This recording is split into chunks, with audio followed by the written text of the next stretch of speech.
अच्छा, मैं अपने बारे में ये सुनाना चाहता हूँ कि आपने ये ज़िक्र की कि मैं भारतीय नागरिक हूँ और अभी तक मैं 50 साल से हूँ जर्मनी में, पर फिर भी उसको रखा है क्योंकि नहीं तो लोग मानते नहीं कि मैं हिंदुस्तानी हूँ। नाम में ऐसा नहीं है, दिखता भी ऐसा नहीं हूँ, तो बस पासपोर्ट निकालना पड़ता है, तो तब लोग मानते हैं। तो इसकी वजह से मैंने अभी तक रखा है। गुलशन ढींगरा जी वो कंफर्म कर सकते हैं, मतलब कॉन्सिडरेशन कि मैं हिंदुस्तानी नागरिक अभी तक हूँ। अच्छा, तो आपने कहा था ना कि मैं 18 साल की उम्र में यहाँ आया था जर्मनी में, और तो हम लोग विद्यार्थी हॉस्टल में रहा करते थे, और वहाँ 2-4 हिंदुस्तानियाँ थे और पाकिस्तानी, और हम लोग मिलते थे। और सिलसिला क्या क्या था, आप सोच समझ सकते हैं। खाना बनाने के लिए हिंदुस्तानी बिना खाने से अपना खाना नहीं ज, जी सकता है। अच्छा, आपने कहा कि ये नहीं कहना चाहिए कि मेरा हिंदी अच्छी नहीं है, क्योंकि सब ऐसे कहते रहते हैं, तो मैं ये नहीं कहूँगा, पर फिर कुछ शर्म आती है क्योंकि मुझे मौका नहीं मिलता हिंदी बोलने की, क्योंकि मैं यहाँ जर्मनी में, लॉकडाउन भी है, तो सिर्फ गौतम जी से मैं बात करता हूँ हिंदी में, और वो भी हफ्ते में एक बार, बहुत से बहुत। तो जंग पड़ गया है मेरी हिंदी में। तो अच्छा, क्या कह रहा था, हाँ, तो हम लोग खाना बनाया करते थे, और खाना बनाते वक्त रसोई में बहुत से लोग शामिल थे, हम लोग भी, और भी लोग दूसरे देशों से, ज्यादातर जर्मन। तो वो लोग गौर से सुनते थे कि ये लोग क्या कह रहे हैं, क्योंकि हम लोग मजा करते थे ना, बहुत हंसते थे और बोलते थे हिंदी में। तो ये लोग गौर से सुनते थे और वो कहते थे, अरे तुम तो बिछड़े हुए लोग हो, क्योंकि तुम आपस में बोल नहीं पाते हो बिना अंग्रेजी शब्द इस्तेमाल करके। तो उसके ऊपर हम लोग शर्माते थे, और गलत की बात है। तो हमने फिर ये कहा कि अब कोई अंग्रेजी शब्द इस्तेमाल नहीं करेंगे ये खाना बनाते वक्त, मतलब बातचीत करते वक्त। और तो मेरी जो हिंदी है वो मैं बचपन से सीखा था, क्योंकि मेरे पिताजी जर्मन है, जर्मन के थे, वो अब गुजर गए, और वो हिंदुस्तानी नागरिक बन गए 1947 में। तो उन्होंने ऐसा किया था कि जब, मतलब मेरी माता जी हिंदुस्तानी हैं, शाहिदा आहद, तो जब मेरे बचपन के, जब हाँ, बचपन के बाद, तो मेरे पिताजी ने कहा था कि हम लोग सिर्फ घर में हिंदी बोलेंगे बच्चों के। एक मेरी बहन है, बड़ी बहन, तो बहन, मैं और माँ और बाप, हम लोग सिर्फ हिंदी बोलते थे उन जमाने में, जब मैं बहुत छोटा था। तो उस समय वो पिताजी ने हिंदी सीखी हम लोगों से, बच्चों से। इसी के तरीके से वो फिर सरलता से हिंदी बोला करते थे। बहुत कम वैसे विदेशी मैंने देखा जो उनकी तरह हिंदी बोल पाते थे। तो तो तो मातृभाषा मैंने मातृ दूध से भी, मतलब वो उसका जमा दिया। तो बाद में जब मैं जर्मनी आया, नहीं, और उसके बाद जब मैं हिंदुस्तान में था 18 साल तक, तो मैं हाँ, सब्जी और फल हिंदी बोलते हुए खरीदता था, और नहीं तो ज्यादा मौका नहीं मिलता था। मैं इंग्लिश मीडियम स्कूल में गया था, तो वहाँ अंग्रेजी पढ़ता था, तो हिंदी में अच्छी तरीके से बोल नहीं पाता था। पर अब ये जर्मनी आके, इस जर्मनी रसोई में हम लोग फिर अपना हिंदी को बिल्कुल उसको आगे बढ़ाते थे। तो ऐसा था कि हम लोग बड़े गौर से कभी कभी बात करते थे, और कुछ शब्द अगर हम लोगों को नहीं मालूम थी हिंदी में क्या कहते हैं उसको, तो फिर उसको कहते, हिंदी, वो अंग्रेजी शब्द मत इस्तेमाल करो, क्योंकि लोग सब सुन रहे थे ना। तो तो इसके वजह से हम लोग ने बहुत अपना वो कोशिश की। और उसके बाद जब मैं पहले बार हिंदुस्तान वापस गया, तो लोग बिल्कुल ताजुब हो गए, मेरे दोस्त वहाँ के। अरे तू कैसा हिंदी बोल रहा है, तो फैमिली नहीं कहता है, परिवार कहता है। अरे बाप रे बाप। तो उसके बाद में तो, मतलब, तो इस तरीके से हम लोगों ने अपना हिंदी का वो आगे बढ़ाया। और ऐसा भी है, मैं कहना चाहता हूँ जल्दी से कि वहां भी मुझे मालूम पड़ा कि मैं हिंदुस्तानी हूँ, क्योंकि जर्मन कहते थे तुम्हारा तो बाप जर्मन है, तो तुम भी जर्मन हो, हम तो हमारे तरफ हो। मैं कहता था नहीं, मैं उनके साथ हूँ, क्योंकि वो खाना जो है उसने हम लोगों को जोड़ाया ज्यादा। हाँ, तो ये मैं कहना चाहता था, हिंदी भाषा और हिंदी खाना, हिंदुस्तानी खाना, ये हम लोगों का इसी से हम लोग हिंदुस्तानी बनते हैं। बस, धन्यवाद। बहुत बहुत शुक्रिया विक्टर जी, जैसे आपने रोचक कहानी सुनाई है, मुझे लगता है कि खासकर जो भारत के बाहर रहते हैं उन लोगों के लिए काफी प्रेरणादायी है कि हम लोग हिंदी को कैसे इस्तेमाल कर सकते हैं, कैसे सीख सकते हैं, और भाषा सीखनी अच्छी ही चीज है और कैसे उसको बचा के रख सकते हैं। तो बहुत बहुत शुक्रिया आपकी ऐसी कथा को हमारे साथ साझा करने के लिए। और इसके साथ अब हम प्रोग्राम को आगे बढ़ाते हैं, जहाँ पे हमारे साथ डॉक्टर अनंत मोहन जी इंग्लैंड से जुड़ रहे हैं गोष्ठी को आगे बढ़ाने के लिए।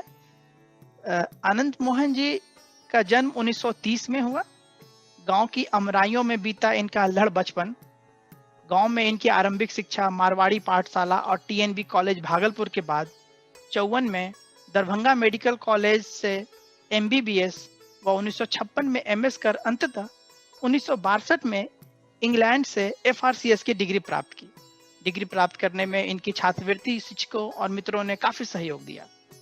बिहार स्टेट मेडिकल सर्विस एवं एसकेएमसीएच के अध्यापन के उपरांत 1987 में सेवानिवृत्त हुए। मार्क्सवादी विचारधारा से प्रभावित बचपन से ही साहित्य के प्रति अनुराग रहा। किशोर वय की रचनाएं हैं इनकी हंस, सरस्वती प्रभृति पत्रिकाओं में प्रकाशित हुई। छिटपुट रचनाएं विभिन्न पत्रिकाओं में छपती रहीं। इनकी प्रथम कविता संग्रह खोया हुआ आसमान वर्ष 2003 में प्रकाशित हुआ। शल्य चिकित्सक के रूप में काफी विख्यात रहे और विभिन्न शैक्षणिक संस्थाओं में सामाजिक संस्थानों के साथ जुड़े रहे और साहित्य की सृजन की ओर हमेशा अग्रसर रहे। अब मैं आमंत्रित करता हूं श्री डॉक्टर अनंत मोहनदास जी को कि वो अपनी कुछ रचनाएं हमारे साथ साझा करें। आप लोगों को हार्दिक शुभकामनाएं। नमस्ते। ये कविताएं मूलतः हिंदी में ही लिखी गई हैं। कविताएं तो कागज पर लिखे जाने के बाद हो गई हैं, किंतु उसके पहले ये सभी मन के भावों के स्वीकार थे। इसलिए आग्रह है कि इन्हें मन के भावों के आग्रह की तरह ही स्वीकृति मिले, और यदि इसे कविता की मान्यता दी जाएगी तो मैं इसके लिए आपका आभार मानूंगा। भाव तो समुद्र की लहरें हैं, उठती हैं, काफ़ी ऊपर जाना चाहती हैं, पर किनारे तक आते आते बालुका राशि में खो जाती हैं। हर लहर का अपना अस्तित्व है, वे कुछ न कुछ लेकर ही आती हैं। शंखों के टुकड़े, छोटे बड़े, तरह तरह की आकृतियों के सीप आते ही रहेंगे, आते ही रहते हैं। यही तो जिंदगी, यही तो है, आती ही रहती है, जाती ही रहती है। मौज में जीवन चलता रहे, मौज में यौवन चलता रहे, उम्र से नहीं भावना से, प्रेरणा से चलता रहे, चलता रहे। मेरी, आपकी और सबकी यही कामना है, आपको स्वीकार हो। तो बहुत खूब, बता दीजिए। बहुत बहुत शुक्रिया। ये मेरे पहली पुस्तक है, पहला काव्य संग्रह है खोया हुआ आसमान। इसे कुछ पंक्तियां पढ़ता हूँ।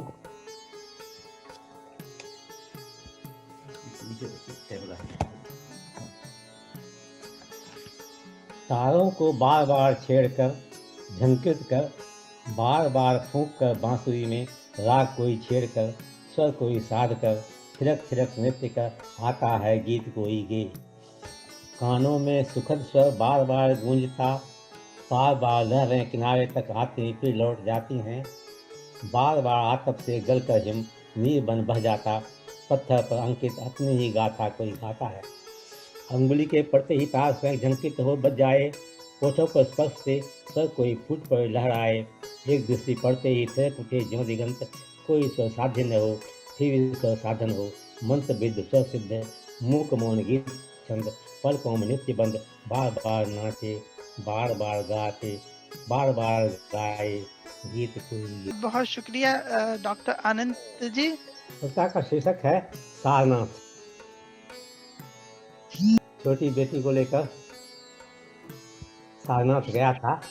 इस समय की ये कविता लिखी हुई है। बेटी ने प्रश्न किया, अम्मा ये कौन है? बेटी ने प्रश्न किया, अम्मा ये कौन है?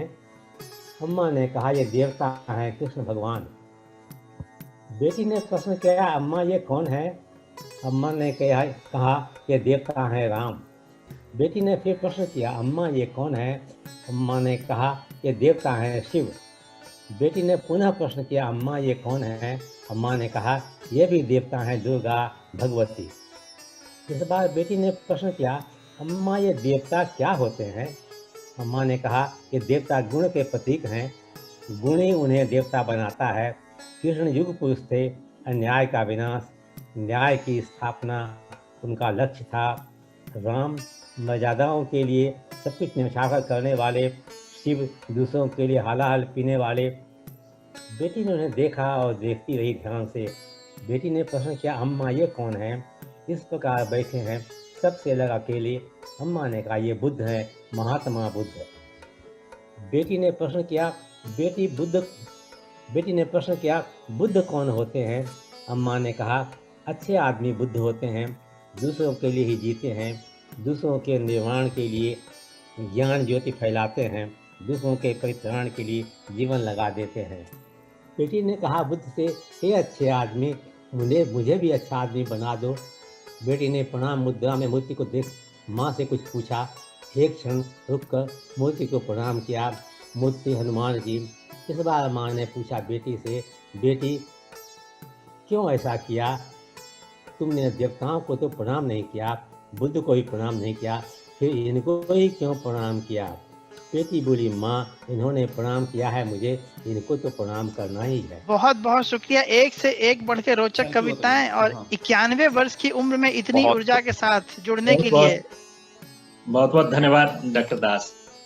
अभूतपूर्व, बहुत धन्यवाद, अभूतपूर्व, बहुत बहुत शुक्रिया। काफी आनंद आया। अब हम आत्मा कविता का जो सार है सर, वो बहुत ही ज्यादा दिल को छुआ है। उसको हमारे साथ साझा करने के लिए बहुत बहुत धन्यवाद आप।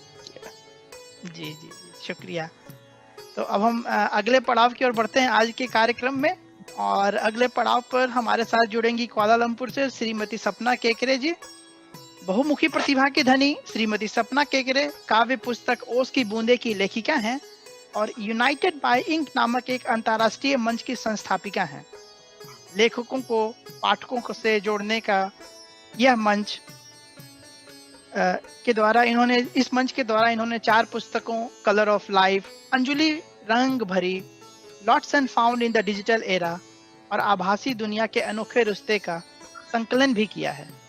प्रबंध में स्नातकोत्तर करने के बाद अपने 20 वर्षों के अनुभव के दौरान कई वर्ष आप विभिन्न कंपनियों में मार्केटिंग के क्षेत्र में कार्यरत रही हैं। इसी दौरान आपने मुंबई के विख्यात SP Jain institute of management and research में मुख्य समन्वयक और पुणे के सिम्बायोसिस में व्याख्याता के रूप में भी कार्य किए हैं। इवेंट मैनेजमेंट करने के साथ साथ वह गत 10 वर्षों से एक सक्रिय सामाजिक कार्यकर्ता हैं। सपना जी इन सभी कार्यों को करने के साथ साथ एक टेरो कार्ड रीडर भी हैं। नृत्य और कोरियोग्राफी से लेकर बागवानी और खाना पकाने की भी शौकीन हैं। भारत के एक छोटे शहर उज्जैन में पली बड़ी सपना आजकल अपने परिवार के साथ मलेशिया में रहती हैं। श्री सपना केकरे जी आज कविता सुनाने जा रही हैं। कविता का शीर्षक है खुशबू मेरे वतन की। जी सपना जी। बहुत धन्यवाद गौतम जी, आज इस मंच के साथ जोड़ने के लिए मैं बहुत बहुत आभारी हूँ आपकी। और आरती यहाँ पे हैं हमारे साथ जुड़ी हुई, और सबसे पहले तो उसका धन्यवाद कि आपके साथ मुझे उन्होंने जोड़ा और इतने बड़े दिग्गजों के बीच सुनने को और सुनाने को कुछ मिल रहा है। इससे बेहतर तरीका विश्व हिंदी दिवस मनाने का और क्या हो सकता है। हमारा एक छोटा सा मंच है यूनाइटेड बाय इंक, जिसके जरिए से हम कोशिश करते हैं कि अपने तौर पे जहाँ भी हैं वहाँ लोगों को जोड़ें और अपनी हिंदी की सेवा करते रहें। बस आपने एक और मौका दिया, उसके लिए बहुत बहुत धन्यवाद। मैं सबसे पहले शुरू में 4 लाइनें सुना के शुरू करती हूँ। और एक कविता है जो बहुत दिल के करीब है। आज के दिन मुझे ऐसा लगा कि शायद वो कविता सुनाना ज़्यादा सही हो, क्योंकि हिंदी से भी खुशबू आती है मेरे वतन की। और जब हम बात करते हैं अपने देश की, और खासकर हम कई लोग यहाँ पे प्रवासी भारतीय होंगे, सभी मेरी इस भावना से शायद सहमत हो कि जो भाषा है वो हमें हमारी धरती के साथ जोड़ के रखती है। खाना, जैसा विक्टर जी ने कहा, एक होता है खाना, और जो मतलब भाषा है उसके जरिए हम अपनी धरती के, हमारे जो अपने पुराने लोगों के साथ जुड़ने का एक तरीका है, वो हमारी अपनी भाषा है, और उसे जोड़ के रखना अपने आप को जड़ों से, वो हमारी भाषा हमारे लिए करती है। इसके लिए हम एक और कदम उठाना चाह रहे हैं, हम बहुत जल्दी आप सभी को वो भी बताएंगे। हम सभी लोग बाहर रहते हैं और हमारे बच्चे जो बाहर रहते हैं अपनी भाषा को सीखना चाहते हैं कई बार, लेकिन हमारे पास मंच नहीं होता, हमारे पास टीचर्स नहीं होते, हमारे पास सुविधाएं नहीं होती। तो कोशिश जारी करी है, हमने एक छोटी सी मुहिम चलाने की कोशिश कर रहे हैं, जिसमें हम अपनी मातृभाषा, शिशिर जी ने जो बात करी मातृभाषा की, सबसे ज्यादा मन की बात आप मातृभाषा में कर सकते हो, और मातृभाषा से बेहतर तरीका नहीं है। आप कविता लिख सकते हो, आप किसी भी लैंग्वेज में लिख सकते हो, लेकिन जो आप कविता अपनी मातृभाषा में लिखोगे वो आपके मन के साफ भाव होंगे। तो अपनी भाषा को जानने का अधिकार हर किसी को होता है। मातृभाषा सिखाने का एक छोटी सी मुहिम हम शुरू करने जा रहे हैं, 8-9 अलग अलग भाषाओं को सिखाना शुरू करेंगे, हिंदी को भी शुरुआत करेंगे हिंदी के साथ सबसे पहले। तो आज आपके मंच से सबसे पहले आप सबका आशीर्वाद चाहूंगी उसके लिए, और अपनी कविता आप तक पहुंचाऊंगी। मेरे वतन की खुशबू जिससे आती है, मेरे हिंद की भाषा वही हिंदी कहलाती है। इन 4 पंक्तियों के साथ मैं अपनी कविता की शुरुआत करूंगी, खुशबू मेरे वतन की। एक प्रवासी भारतीय का दुख भी झलकेगा मेरी कुछ पंक्तियों में, तो उसके लिए मुझे माफ करेगा। आज उल्लास और उमंग के बीच में थोड़ी से मन के भाव जो दर्द भरे हैं वो भी उठ के शायद बाहर निकले। जरूर। क्यों याद बहुत आती है, सदन का आशीर्वाद हो तो शुरू करती हूँ। जी जी जी जी जी जी। क्यों याद बहुत आती है, क्यों याद बहुत आती है, क्यों अंदर से झकझोर जाती है, क्यों नहीं भूल पाती हूँ मैं, क्यों आज भी सपनों में आकर सताती है। क्यों याद बहुत आती है वो मेरे देश की धरती। बरसों तक दूर रही हूँ तुझसे, नापा धरती का हर एक कोना। बरसों तक दूर रही हूँ तुझसे, नापा धरती का हर एक कोना। देखे दुनिया के अद्भुत नजारे, पाए कई सुख इस धरा के। फिर भी मन का एक छोटा सा कोना क्यों रहता है सूना सूना। फिर भी मन का एक छोटा सा कोना क्यों रहता है सूना सूना। ना जाने ऐसा क्या है तुझमें, ना जाने ऐसा क्या है तुझमें कि आज भी हर होली हर दिवाली मन परिंदा बन जाता है, तेरी ओर खिंचा जाता है। मन परिंदा बन जाता है, तेरी ओर खिंचा जाता है।